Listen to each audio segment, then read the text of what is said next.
बहुत गोटा पुछने छलहुँ हन जे एहिबेर लबान पाबनि आओर शनि रवि पाबनि कहिया छी।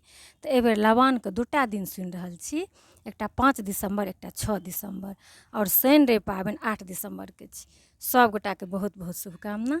एहिसँ जुड़ल हम अपन एकटा कहानी बतबै छी। हमरा जखन 1 सालके बच्चा रहै ने, तऽ हमरा किछु गोटा कहलथि जे एकटाके रवि किएक नहि करै छी, लोकके बाल बच्चा भऽ जाइ छै तऽ लोक करैए। तऽ हुनका हम कहलियनि कि जे हमरा रवि करैमे नहि कोनो दिक्कत यऽ, किएकि हम मङ्गल अठवारे करै छी आओर आधा दिन तऽ हम 12 महीना सहै छी। लेकिन दिक्कत हमरा ई अइ जे हमरा बूढ़ आओर बच्चा दुनू छथि घरमे, तऽ हमरा 1-1.5 घण्टा ओ एक सँझापर बैसऽके देतथि, किएकि कोनो दिन एहन नहि हुअए जे हम खेनाइपरसँ नहि उठै छी। एक सँझापरसँ तऽ उठि नहि सकै छी, हम ताहि दुआरे हम एक सँझा नहि करै छी।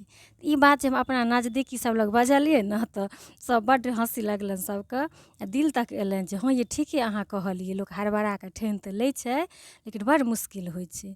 तऽ एखनहु तक हमरा ओसभ कहै छै जे हम जे एक सँझा करै लए बैसै छी तऽ अहाँके बात मोन पड़ि जाइए।